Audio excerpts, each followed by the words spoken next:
আসসালামু আলাইকুম ওয়া রাহমাতুল্লাহি ওয়া বারাকাতুহু। বিসমিল্লাহির রহমানির রহিম। নারায়ণগঞ্জ হাই স্কুল অ্যান্ড কলেজের শিক্ষার্থীবৃন্দ, আশা করছি তোমরা সুস্থ থেকে লেখাপড়ায় মনোযোগী রয়েছ। যে শিক্ষার্থীবৃন্দ, আজ আমি তোমাদের উদ্দেশ্যে ইসলাম ও নৈতিক শিক্ষা বিষয়ের অধ্যায় 4 পাঠ 11 কর্তব্যপরায়ণতা বিষয়কে সামনে রেখে আলোচনা পেশ করব। আশা করছি তোমরা মনোযোগ দিয়ে এই বিষয় শুনবার চেষ্টা করবে।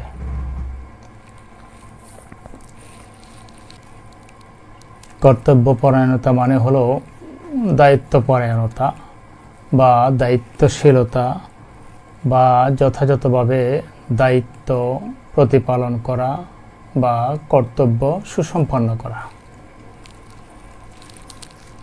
আর পরিভাষাগত দিক থেকে বিষয়টিকে এইভাবে বলা যেতে পারে যে মানুষ হিসেবে আমাদের উপরে নানাবিধ দায়িত্ব কর্তব্য রয়েছে। এসব দায়িত্ব কর্তব্য সময় মতো সুন্দরভাবে সুচারুরূপে প্রতিপালন করাকে কর্তব্যপরায়ণতা বলা হয়। প্রিয় শিক্ষার্থীবৃন্দ, আমরা জানি যে আল্লাহ সুবহানাহু ওয়া তাআলা তার মহাগ্রন্থ আল কোরআনে বলেছেন, সূরা আল আনআমের 132তম আয়াতের মধ্যে, প্রত্যেকে যা করে তদানুযায়ী তার স্থান রয়েছে এবং তারা যা করে সে সম্বন্ধে তোমার প্রতিপালক অনবহিত নন। এখানে এই বিষয়টি বলা হয়েছে যে ব্যক্তি যে ধরনের কাজ করবে আসলে সেই কাজ মোতাবেকই তার স্থান, অর্থাৎ তার সম্মান বা মর্যাদা অথবা তার শাস্তি, সে তার কাজকে কেন্দ্র করেই শাস্তি পাবে অথবা পুরস্কৃত হবে। তার আচরণের উপর নির্ভর করছে সে কি পুরস্কৃত হবে নাকি তিরস্কৃত হবে, সে কি মহান আল্লাহর কাছে সম্মানীয় হবে নাকি অপমানিত হবে। এটা তার কার্যক্রম, তার কর্মকাণ্ড, তার আচরণের উপরে নির্ভর করে। এবং আল্লাহ বলছেন যে তারা যা কিছু করে সে সম্বন্ধে তোমার প্রতিপালক অনবহিত নন, অর্থাৎ তিনি অবহিত। জিনিসটি, বিষয়টি বা ব্যাপারটি তিনি জানেন না এমন নয়, বরং তিনি জানেন। তাই যে কোনো কাজই করব না কেন সে কাজের ব্যাপারে একটু সতর্ক হওয়া উচিত, একটু সাবধানতা অবলম্বন করা উচিত, ভেবেচিন্তে করা উচিত। তা না হলে যদি কাজটি এমন হয় যেটা কোরআনে নিষিদ্ধ রয়েছে, হাদিসে নিষিদ্ধ রয়েছে, তাহলে এজন্যে জবাবদিহি করতে হবে এবং কঠিন শাস্তির সম্মুখীন হতে হবে। মহান আল্লাহ আরো বলেছেন, যেটি আমরা দেখতে পাচ্ছি যে তার নবী মুহাম্মদ সাল্লাল্লাহু আলাইহি ওয়াসাল্লামের মাধ্যমে অবহিত করেছেন। আর তা হলো এই যে তার নবী মুহাম্মদ সাল্লাল্লাহু আলাইহি ওয়াসাল্লাম বলেছেন, কুল্লুকুম রাইন এবং অকুল্লুকুম মাসউলিন আন রাইয়াতিহি। বুখারী শরীফের হাদিস। এখানে বলা হয়েছে যে তোমরা সবাই দায়িত্বশীল, আর এই দায়িত্বশীলতা সম্পর্কে তোমাদেরকে জবাবদিহি করতে হবে। অর্থাৎ যা কিছু আমরা করব এই সকল ব্যাপারে আবার মহান আল্লাহর কাছে জিজ্ঞাসিত হতে হবে। ভালো কাজ করলে পুরস্কৃত, মন্দ কাজ করলে তিরস্কৃত। মহান আল্লাহ যে বিষয়টি বলেছেন সেটি হলো, যে বিষয়ে তোমার জ্ঞান নেই তার অনুসরণ করো না। অর্থাৎ কোরআন হাদিসের সুনিশ্চিত কোনো ধারণা না থাকলে নিজের মতো করে কোনো কাজ করে ফেলা যাবে না। জানতে হবে এই কাজটি করবার মতো কিনা বা এটি বৈধ কিনা, এই কাজটি আমাদের করা উচিত কিনা, এগুলি আগে জেনে নিতে হবে। কর্ণ, চক্ষু, হৃদয় এদের প্রত্যেকটি সম্পর্কে কৈফিয়ত তলব করা হবে। কান, চোখ এবং হৃদয়, কান দিয়ে কোন বিষয়গুলো শুনছি, কোন কথাগুলো শুনছি, চোখ দিয়ে কি দেখতে পাচ্ছি বা কি দেখছি, আর অন্তর দিয়ে কোন বিষয়গুলো উপলব্ধি করছি। সুতরাং এই তিনটি বিষয়ে মহান আল্লাহ জবাবদিহি নেবেন, জবাবদিহি করতে হবে তার কাছে, যে চোখ কি করেছে, কান কি করেছে এবং হৃদয় কি করেছে। তাই এ ব্যাপারে আমাদের সাবধান হওয়া উচিত। মহান আল্লাহ আমাদেরকে দুনিয়াতে পাঠিয়েছেন যেন আমরা আমাদের উপরে অর্পিত দায়িত্বগুলো যথাযথভাবে, সুন্দরভাবে, শালীনভাবে, বৈধ ব্যবস্থাপনায় সুসম্পন্ন করি। প্রিয় শিক্ষার্থীবৃন্দ, পিতামাতা, দাদা দাদি, আত্মীয় স্বজন, পরিজন, বন্ধুবান্ধব, পাড়া প্রতিবেশী, শিক্ষক, সবার প্রতি আমাদের দায়িত্ব রয়েছে। দায়িত্ব পালন করতে হবে। বড়কে সম্মান, ছোটকে স্নেহ, পরিবারের সদস্যদের সাথে মিলেমিশে থাকা। বাবা মা তারা খুবই সম্মানীয়, শ্রদ্ধার পাত্র, তাদেরকে সেইভাবে মূল্যায়ন করতে হবে এবং ছোটদের প্রতি স্নেহ করতে হবে। এই বিষয়গুলো আমাদের মাথায় রাখতে হবে। আত্মীয় স্বজনের খোঁজখবর নিতে হবে, বন্ধুবান্ধবদের সাথেও ভালো আচরণ প্রদর্শন করতে হবে এবং পাড়া প্রতিবেশী যারা রয়েছেন তাদেরও খোঁজখবর নিতে হবে। তাদের সুবিধে অসুবিধে জানতে হবে এবং প্রয়োজনে তাদের কল্যাণে, তাদের সাহায্যে এগিয়ে আসতে হবে। তাহলে দায়িত্ব প্রতিপালিত হবে।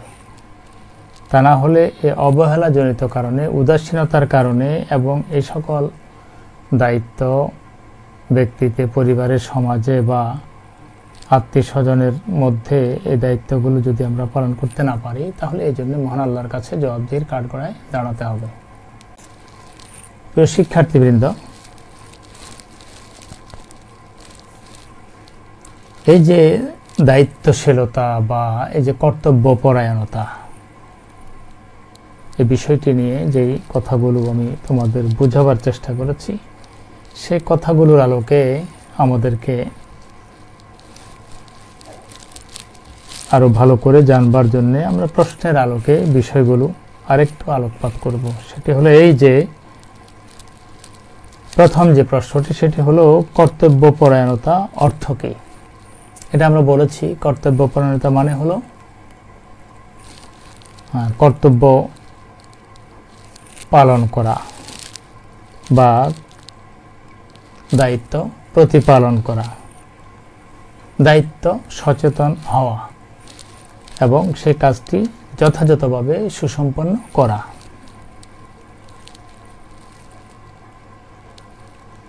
ছোট কথায় কর্তব্যপরায়ণতা মানে হলো দায়িত্বশীলতা।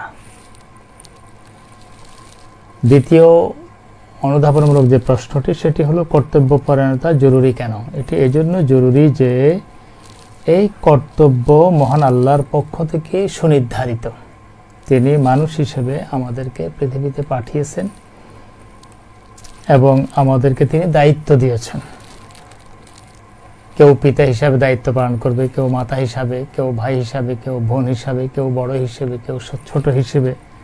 তো সকলেই তো মহান আল্লাহ পাকের গোলাম, তারই দাস, তারই দাসী, তারই ভৃত্য। তিনি আমাদের মনিব, তিনি আমাদের স্রষ্টা, আমাদের দ্রষ্টা, আমাদের প্রভু, আমাদের প্রতিপালক, আমাদের পর্যবেক্ষক, আমাদের সংরক্ষক।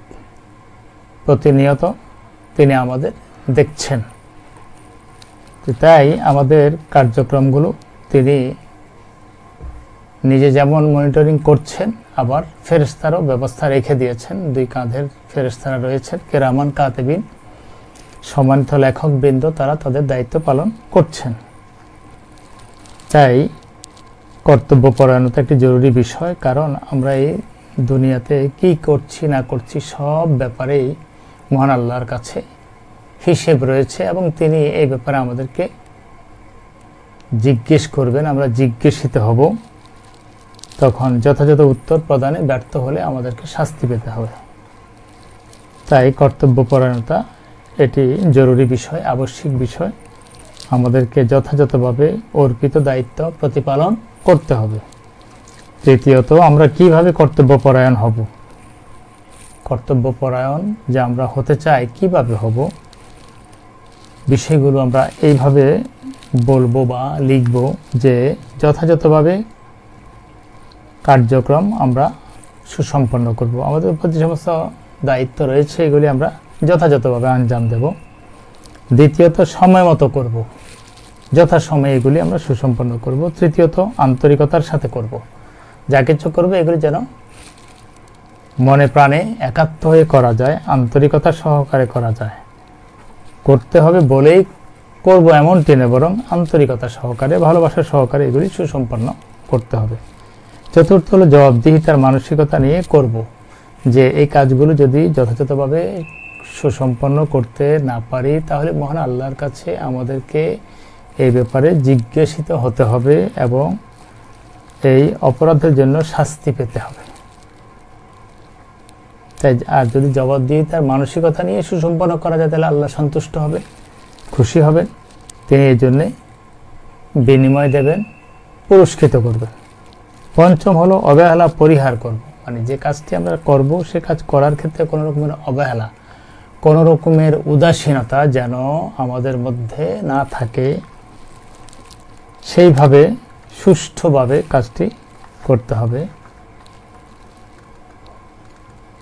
পঞ্চম বলেছি। ষষ্ঠ বলা যেতে পারে যে আসলে এই যে কথাগুলো বললাম, যথাযথভাবে কাজ করা, সময় মতো করব, আন্তরিকতার সাথে করব, জবাবদিহিতার মানসিকতা নিয়ে করব, অবহেলা পরিহার করে সুন্দরভাবে, শালীনভাবে, যথাযথভাবে, যথার্থভাবে এগুলি সুসম্পন্ন করার জন্যে মহান আল্লাহ আমাদের সৃষ্টি করেছেন। আল্লাহ বলেছেন, আমি তোমাদের সৃষ্টি করেছি আমার ইবাদতের জন্য। ইবাদত মানে হলো আনুগত্য, মানে যা কিছু করতে বলেছেন সেগুলো করব, যেগুলি করতে নিষেধ করেছেন সেগুলি থেকে বিরত থাকবে, সবই হলো ইবাদত। প্রিয় শিক্ষার্থীবৃন্দ, চতুর্থ পর্যায়ে যে প্রশ্নটি সেটি হলো কর্তব্যপরায়ণতার গুরুত্ব, প্রয়োজনীয়তা বিশ্লেষণ করো। এটি কেন গুরুত্বপূর্ণ? এটা এজন্য গুরুত্বপূর্ণ যে কর্তব্যপরায়ণতা বা দায়িত্বশীলতা এই ব্যাপারে মহান আল্লাহ আমাদের নির্দেশ দিয়েছেন। তো এই জন্য প্রথমত যে পয়েন্টটি সেটি হলো কোরআনিক নির্দেশ। কোরআনে বলা হয়েছে কাজগুলো করতে এবং সুন্দর কাজ করতে।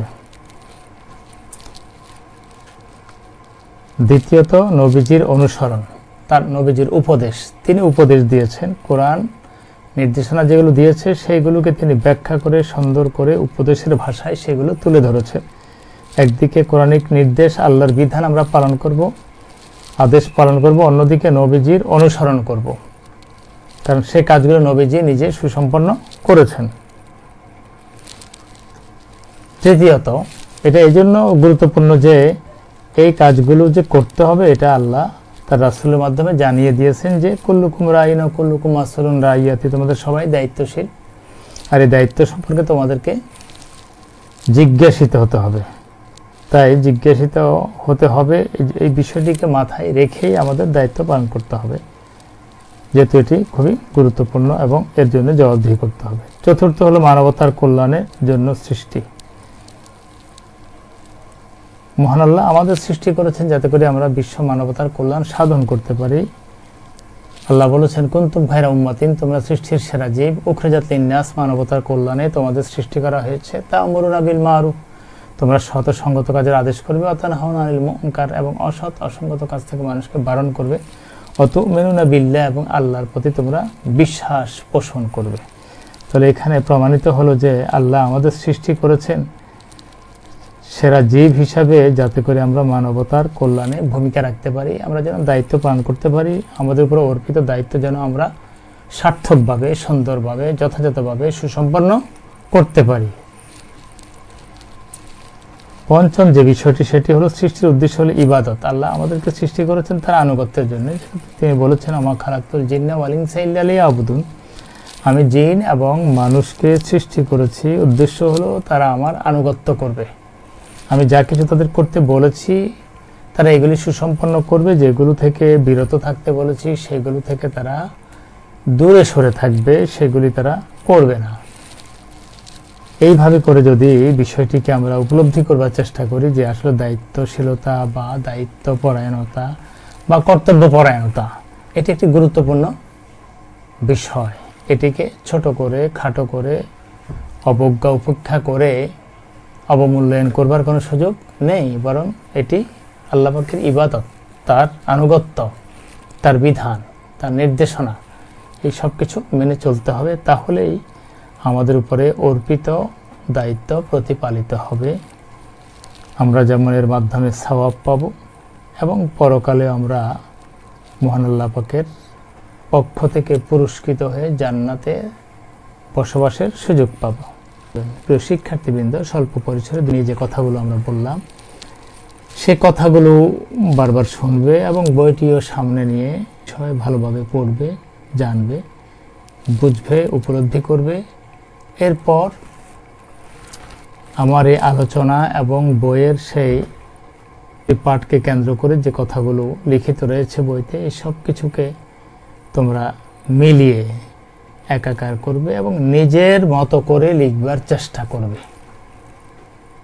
তাহলে তোমার সৃজনশীলতা রয়েছে এটি প্রতীয়মান হবে, এটি প্রতিভাত হবে, প্রকাশিত হবে এবং তুমি ভালো শিক্ষার্থী হিসাবে সকলের কাছে সমাদৃত হবে।